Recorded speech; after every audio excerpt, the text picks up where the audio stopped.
My mother taught me how to ride a bike, how to balance a checkbook, and how to apologize when I was wrong. She never once, in 44 years, asked me for anything back. So when I tell you that the woman I married put her in a hospital bed, you have to understand, that wasn't just violence. That was theft. Someone tried to take the last good thing I had left of my father's memory, and she thought I'd let it go. Welcome to Dad's Pure Revenge. If you're new here, I'm glad you found us. Drop a comment and let me know where you're watching from tonight. Hit like if stories like this matter to you, and stick around, because what happened in that police station 18 minutes later is something I still think about every single day. My mother's name is Eleanor. She's 71, she's 5'2", and she has never in her life raised her voice at another human being. When my father died 9 years ago, she sold his fishing boat without telling anyone, and quietly paid off the last of my brother's community college tuition with the money. She never mentioned it. I found out from a bank statement I wasn't supposed to see. Every Sunday for as long as I can remember, she showed up at my house at 11 in the morning with a casserole dish covered in foil, and she never once called first, because she said a mother doesn't need an appointment to see her son. She kept a coffee can on her kitchen counter, an old Folgers can with the label peeled halfway off, and she dropped her spare change into it every night. It was for my daughter Nora's first car. She'd been doing it for 6 years. I only found out because Nora told me. My name is Grant Halloway. I'm 44. I manage logistics for a freight company in Spokane, Washington, and if I'm honest with you, and I told myself when I started telling this story that I would be, my flaw was that I let things sit. I'm a man who avoids the hard conversation. 3 years ago, my wife started finding reasons my mother couldn't come for Sunday dinner anymore. A headache, a scheduling conflict, a tone in her voice that told me not to push, and I didn't push. I told myself it was smoother that way.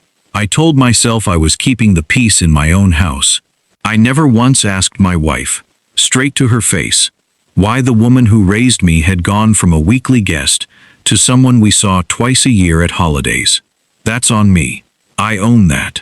Thursday, June 11th, 5:27 in the evening. I was walking across the parking garage at work, keys already in my hand, when my phone rang, and the screen said, Mom. She was crying so hard I almost couldn't understand her. Grant, she said. Grant, I need you to come. Mom, what happened? Are you hurt? Camille came to the house. Her voice broke on my wife's name. She called me a crazy old hag, Grant. And then she had a bat, the one from Nora's softball bag. She hit me with it. My arm, my shoulder. I think she broke something. I stood in that parking garage for maybe 4 seconds not breathing. Where is she now? I said. Where's Camille right now? I don't know. She left. Ruth heard me screaming and came over. She called 911. Grant, there's blood on my kitchen floor. I was already running. I called Camille from the car. She picked up on the second ring, and her voice was so calm it stopped me cold. Your mother's being dramatic, she said. She fell. I didn't touch her. She said you hit her with a bat, Camille. She's 71 years old, and she exaggerates everything. You know that. A pause. You're not seriously taking her side on this without even talking to me first. I am talking to you first. I'm asking you what happened. Nothing happened that deserves this phone call, Grant. And then, flat, almost bored. Figure it out when you get home. She hung up. I want you to sit with that for a second, because I did. Figure it out. My mother was on her kitchen floor bleeding, and my wife told me to figure it out like I'd asked her where the extra paper towels were kept. The woman who found my mother is named Ruth Callahan. She's lived 2 houses down from my mom for 11 years. She's 68. She's got a bad hip and a worse knee, and she still walks over every single morning to check my mother's porch for the newspaper before Eleanor's even awake, because Eleanor once mentioned she liked reading it with her coffee while it was still cool enough to hold the mug with both hands. Ruth leaves a small potted geranium on the porch rail every spring, Same red pot, has for years. When she heard my mother screaming through the kitchen window that evening, she didn't call me first. She didn't call anyone first except 911. Then she sat on that kitchen floor, held a dish towel against my mother's shoulder, and stayed on the phone with dispatch the entire 11 minutes it took the ambulance to arrive, repeating the same 4 words to my mother the whole time. "I'm right here, Eleanor. I'm right here, Eleanor." Over and over, like a heartbeat. By the time I got to St. Vincent's Memorial, my mother was already in a treatment room. Fractured clavicle, deep bruising across her forearm where she'd tried to block the swing, a cut above her eyebrow from where she'd hit the counter going down. She looked so small in that hospital gown. She grabbed my hand with her good arm, and the first thing she said to me, not "I'm scared," not "why would she do this?" The first thing she said was, "Is Nora okay?" Camille didn't go after Nora, did she? That's my mother, bleeding and worried about my daughter. A detective named Priya Ramanathan met me in the hallway outside the treatment room. She told me they already had a unit looking for Camille. She told me the bat had been recovered from the trunk of Camille's car, along with something that stopped me in my tracks. A folder, papers, my mother's name on some of them, deed information, a copy of my life insurance policy. I didn't understand it yet. Not fully. I just knew it made my stomach drop in a way the assault charge alone hadn't. The station called me at 6:52. They needed me to come in and give a statement. I told my mother I'd be back within the hour, and I drove there so fast I don't remember most of the streets I took. 18 minutes. That's how long it took from the moment I got that call to the moment I pushed open the doors of the Spokane Valley Police Station. I remember because I was staring at the clock on my dashboard the entire drive, watching the minutes climb, thinking about my mother's coffee can, thinking about the geranium on Ruth Callahan's porch rail, thinking about a marriage I'd stopped questioning 3 years ago because it was easier not to. I pushed the door open and the room went quiet. Not dramatic quiet, just a few officers glanced up, a woman at the front counter stopped mid-sentence, and the desk sergeant, a heavy-set man named Dale Prentice, who I later learned had been on the force for 22 years, looked up at me and his face went white. "Mr. Halloway," he said. "Sir, please, let me explain before you go back there." I stood still. "Explain what?" He came around the counter. "Your wife's here. She came in about 40 minutes ago, before we even had units out looking for her. She walked in on her own and told the intake officer that your mother attacked her first, that she acted in self-defense." I felt something go cold in my chest. There's no self-defense claim that survives a broken clavicle on a 71-year-old woman standing 5'2". Sergeant Prentice said, "We know that. The medical report backs your mother up completely, the neighbor's 911 call backs her up, and frankly, sir, this isn't the first time we've had a call out to your mother's address about your wife.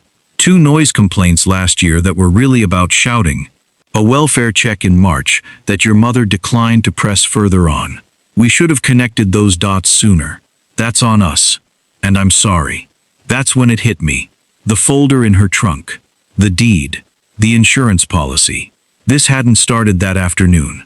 This had been building for longer than I wanted to admit, and I'd spent 3 years calling it keeping the peace while my wife was quietly circling something. I didn't raise my voice. "I want you to know that, because it matters to what happened next. I'd like to see her," I said. They walked me back. Camille was sitting in a small room with her arms crossed, mascara tracked down one cheek, and when she saw me, her whole face rearranged itself into something soft and wounded. "Grant, thank God. Tell them what your mother's like. Tell them how she's always disliked me, how she's always tried to come between us." "Camille." My voice didn't rise. It didn't need to. "There's a folder in your trunk with my mother's deed paperwork and a copy of my life insurance policy. Why do you have that?" She stopped. For just a second before she rebuilt her face, I watched something behind her eyes go still and calculating, and I understood I was looking at a version of my wife I'd never actually met in 9 years of marriage. I was organizing our documents, she said. That's all. With my mother's deed in it. Camille, my mother's house isn't even in my name. She didn't have an answer for that, not one that held up. Her phone had been buzzing in the evidence bag on the table between us the whole time. I watched the screen light up. 11 missed calls from her sister. Then, over the next 2 days while everything unfolded, the arraignment, the restraining order, the conversation with my own lawyer, I watched that number keep climbing on my own phone as she tried to reach me. 11, 29, 34, 38 missed calls, and I didn't answer a single one, because I was done figuring things out on her timeline. Here's what I learned over the following weeks, piece by piece, mostly through paperwork instead of confrontation, because that's how the truth tends to arrive when you finally stop looking away from it. Camille had spoken to an estate attorney 8 months earlier about simplifying our finances, a joint trust that would have folded my mother's small savings account, which Eleanor had set up years ago with my name as backup signer for emergencies, into an account Camille would have had full access to. My mother had refused to sign the paperwork when Camille brought it to her over coffee back in February, framed as a favor to protect the family. That refusal, I believe now, is the real reason the visits stopped. My mother didn't make a scene. She just quietly said no, and quietly kept coming to Sunday dinner less and less, because she didn't want to put me in the middle of something she couldn't yet prove. I didn't need her to prove it anymore. I had a bat in an evidence locker and a folder full of intentions.